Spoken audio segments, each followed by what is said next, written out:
2025년 3월 23일 이정훈입니다.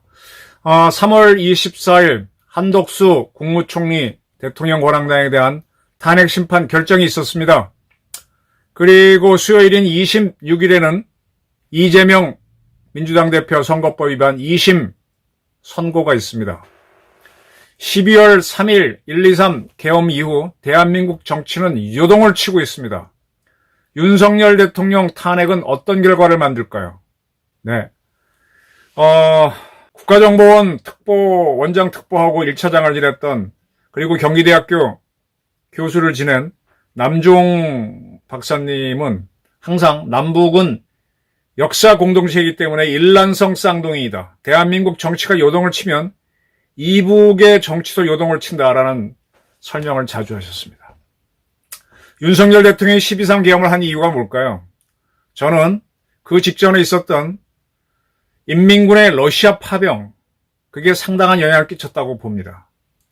지금 김건희 특검이 윤 대통령이 술을 좋아한 게 그런 원인이라 그러는데, 윤 대통령은 계엄령 선포 직후에 밝힌 담화라 그럴까? 그래서 보게 되면 반국가 세력의 준동에 대해서 많이 염려를 한 것이 드러납니다. 이 반국가 세력이 이북과 연결되어 있다는 것은 상식이죠.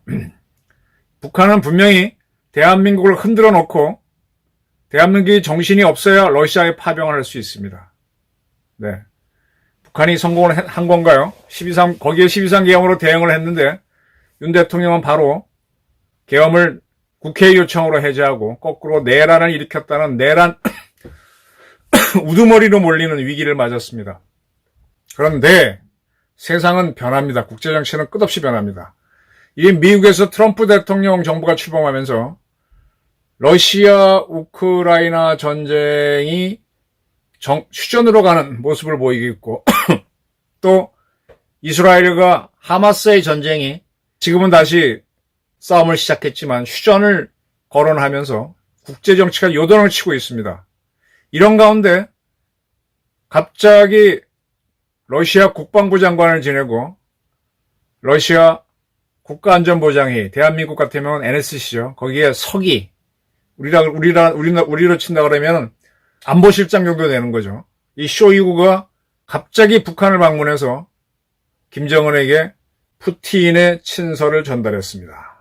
이러한 일은 푸틴하고 트럼프하고 통화가 있고 난 다음에 이루어진 겁니다. 이 갑작스러운 국제정치의 변화가 한반도에 엄청난 파동을 일으킬 수 있다. 즉 대한민국이 계엄 이후의 탄핵, 그 탄핵으로 인한 엄청난 윤 대통령 거의 체포되고 구속됐다가 도로 풀려나고 여론의 반전이 있고 탄핵 선고가 있고 춤을 추고 있죠. 그렇게 대한민국이 소용돌이에 빠졌듯이 북한도 소용돌이에 빠진다. 그리고 그 소용돌이에서 견뎌내지 못하는 쪽 정권은 와야 될 수 있다. 윤석열 대통령도 헌재에서 탄핵이 인용 파면되면 대한민국이 먼저 무너질 수도 있죠.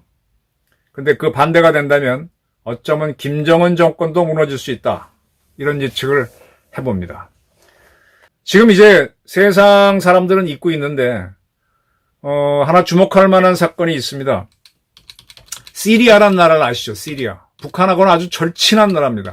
북한은 시리아를 수리아라고 표현합니다. 수리아. 이 시리아가 북한하고만 수교한 나라였는데 이번에 대한민국하고 수교를 합니다. 이렇게 해서 대한민국은 유엔 회원국 191개 나라 중에서 이북을 제외한 모든 나라와 외교관계를 맺게 됩니다. 3월 18일 우리 국무회의에서 시리아와 수교한다는 안건이 통과됐습니다. 그래서 시리아 정부도 물론 그렇게 통과를 시켰겠죠. 그래서 양쪽이 서로 그 문서를 교환합니다. 그러면은 앞으로 외교관을 어떻게 파견할지 모르지만 정식 외교관계에 들어갑니다. 작년인가 우리가 쿠바하고 수교를 맺었죠. 그래서 북한하고 친했던 쿠바, 시리아를 다 우리가 수교국가로 가지게 됐습니다. 이렇게 되면 북한이 굉장히 외교적으로 몰리게 됩니다. 이 시리아와 수교 관계를 수교한다는 거는 작년 말부터 알려졌는데, 그래서 그런지 갑자기 러시아의 안보 서기인 쇼이구가 김정은을 방문해서 푸틴의 친서를 전달했습니다.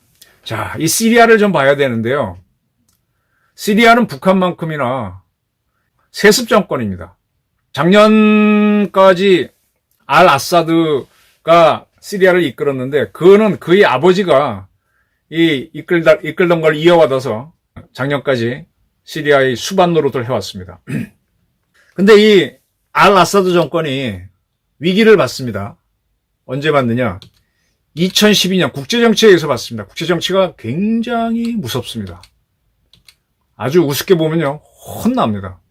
그래서 외교를 굉장히 잘해야 되고 세계적인 변화를 잘 봐야 된다. 2012년이나 2010년이네요. 북아프리카에 있는 튀니지라는 나라가 있죠. 거기도 독재 정권이 있었는데, 간단해요. 노점상 청년인데, 튀니지 같은 데 가게 되면 과일을 파는 사람들이 많죠. 리아카 같은 데. 단속 반원들한테 괴롭힘 당했다고 분신을 해버렸습니다. 이거를 계기로 튀니지에서 독재정권 타도를 요구하는 시위가 일어납니다. 그래서 튀니지 대통령이 하야합니다.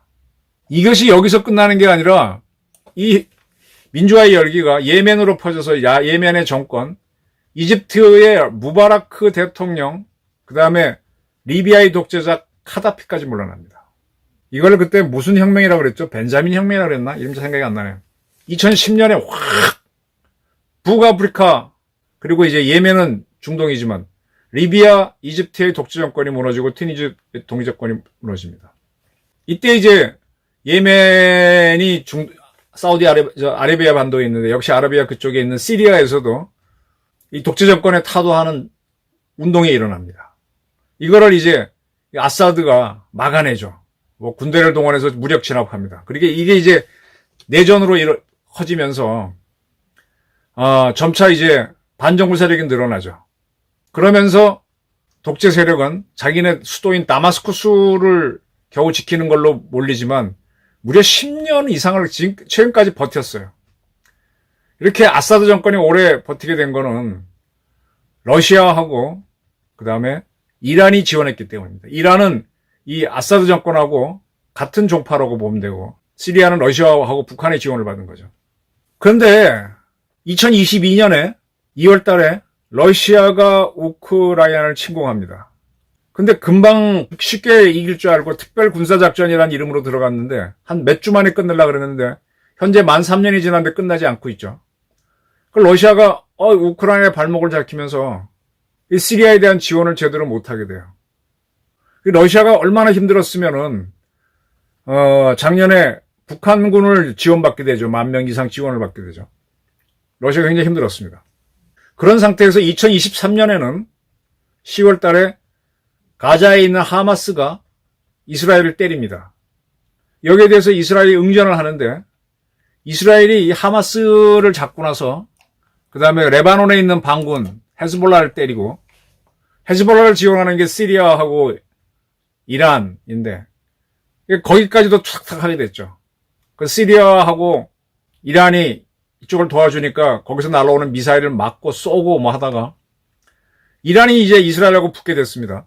물론 뭐 전면적으로 붙은 건 아니지만은 서로 미사일을 쏘고 하는 과정에서 이란이 힘이 딸렸죠. 그 이란이 이스라엘을 막는데 버벅거리니까 이 시리아에 대한 지원을 못하게 되니까 알 아사드 정권이 러시아로부터 지원도 못 받고 이란으로부터도 지원을 못 받고 어려워집니다. 이럴 때 그 시리아 반군이 총 진격을 해서 다마스쿠스를 함락합니다. 그게 작년 12월입니다. 알 아사드는 급하니까 러시아 비행기 타고 러시아로 도망갔어요. 망명한 거죠. 그래서 반군이 점령을 했습니다. 시리아를 독재 정권을 무너뜨린 겁니다. 그리고 나서 그 세력이 이제 국민 대화 회의라는 걸 열었어요. 이제 새로운 나라를 만들기 위해서 국민 대화 회의를 만들고 여기에서 새로운 헌법을 만들겠다라고 선언을 했습니다. 그러면서 이 반군의 대표를 일단 과도정부의 대통령으로 삼았고, 또 이 과도정부에서는 임시의회 같은 걸 만들어서 한 5년간 운영하면서 이 5년, 4, 5년 사이에 새로운 헌법을 만들고 그 헌법에 의해서 새로운 정부, 시리아 같은 경우는 제4공화국이 만들어지는 겁니다. 현재는 과도정부입니다.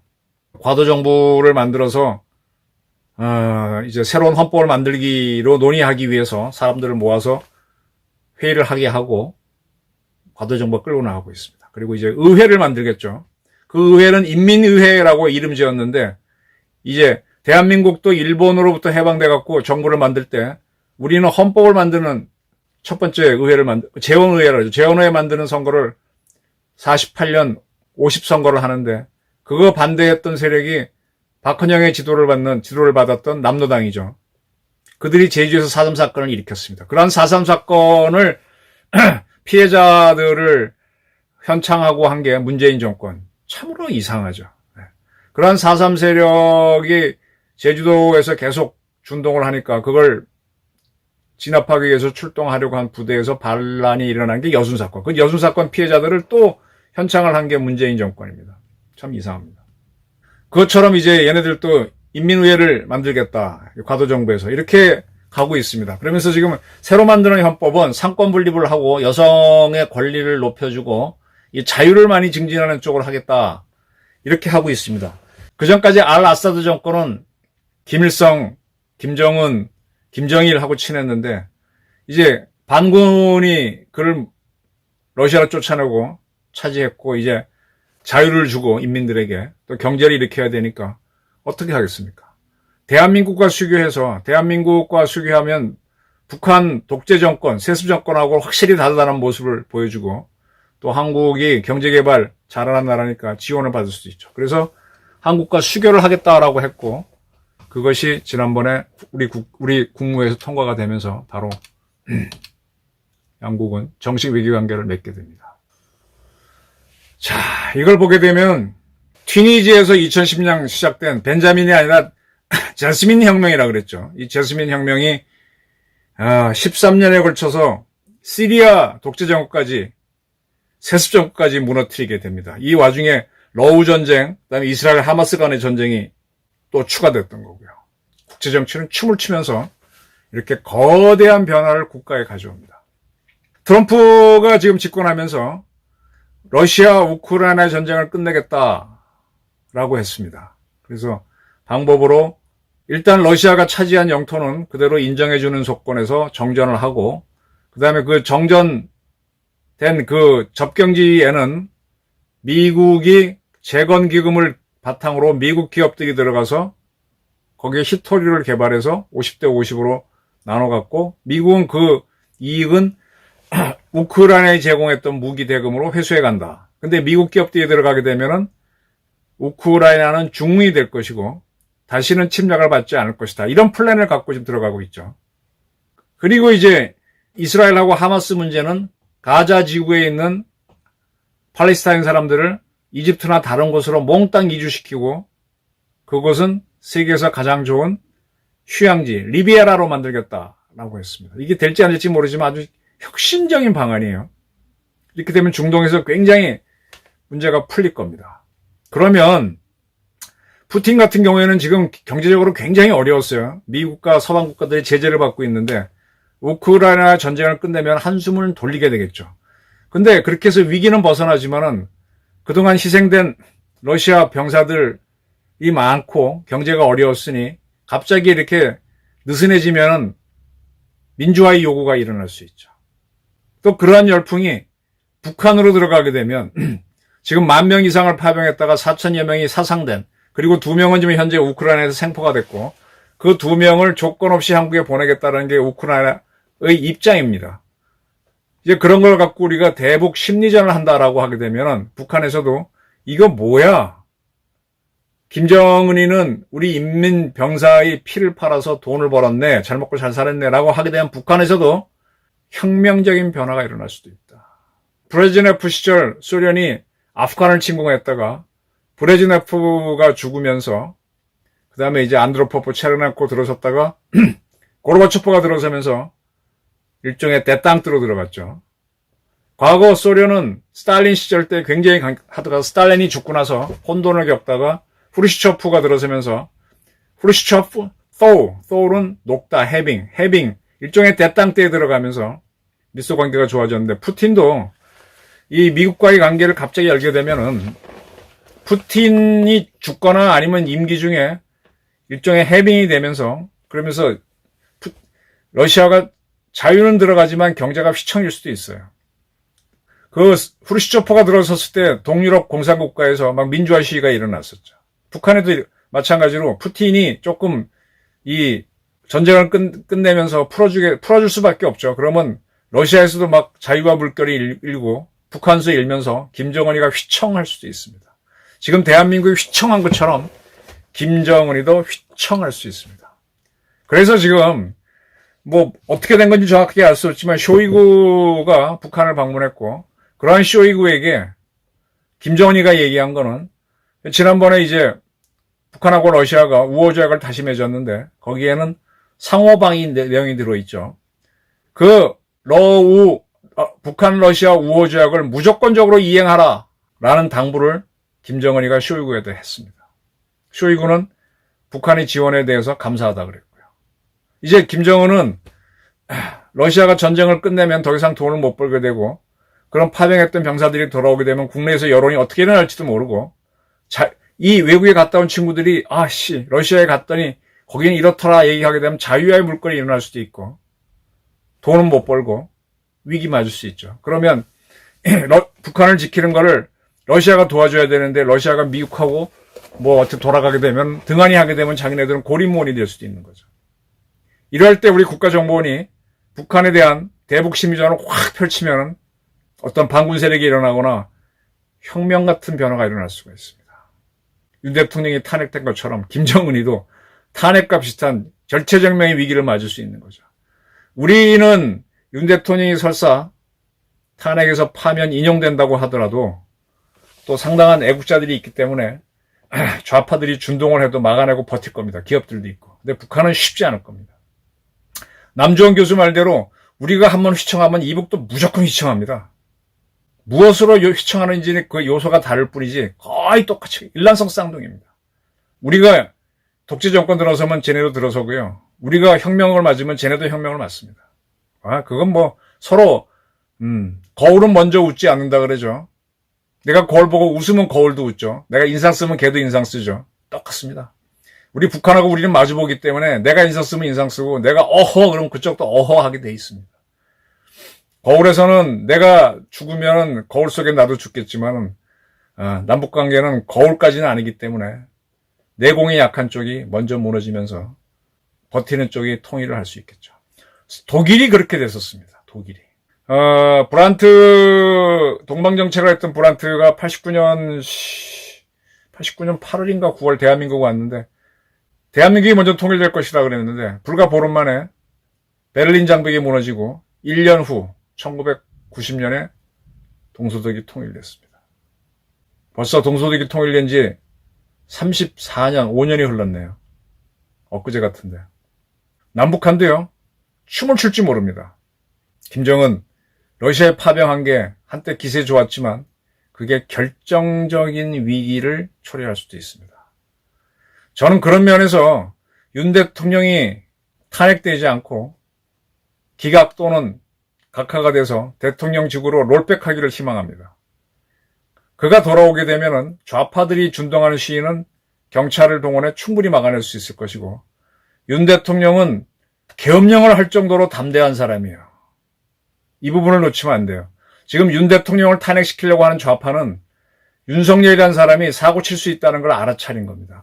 전쟁도 일으킬 수 있는 배심이 있는 사람이구나. 그러니까 죽어라고 내란 범으로 북한이 바라는 거죠. 무서운 거죠, 윤석열이라는 사람이. 북한이 흔들리면 윤석열 대통령은 계엄을 하듯이 대한민국 군 통수권자로서 작전 개시를 명령할 수도 있는 사람입니다. 그러니까 지금 이재명을 아바타로 한 좌파가 총력을 당해서 광화문에서 윤석열 대통령 탄핵이 인용돼서 파면되라고 저 난리를 치는 겁니다. 어쨌든 북한에서 뭔가 변고가 일어나면 계엄령 탄핵을 겪은 돌아온 윤석열은 저는 액션을 할 수 있을 것이라고 기대를 합니다. 물론 안 할 수도 있겠지만. 그래서 한반도가 새로운 국제정치의 무대가 될 수 있다라는 예측을 해봅니다.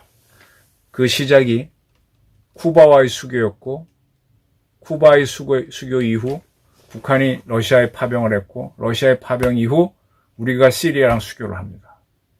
그리고 러우 전쟁이 미국의 중재로 어떻게 흘러갈지 모르지만 러시아가 흔들리게 될 것이고, 이란은 지금 꼼짝도 못하고 있는 처지고, 시리아마저 떨어져 나가면 북한은 외교적으로 고립되는데 러시아를 잡아야 되는데 러시아는 이제 미국하고 손을 잡아야 될 겁니다.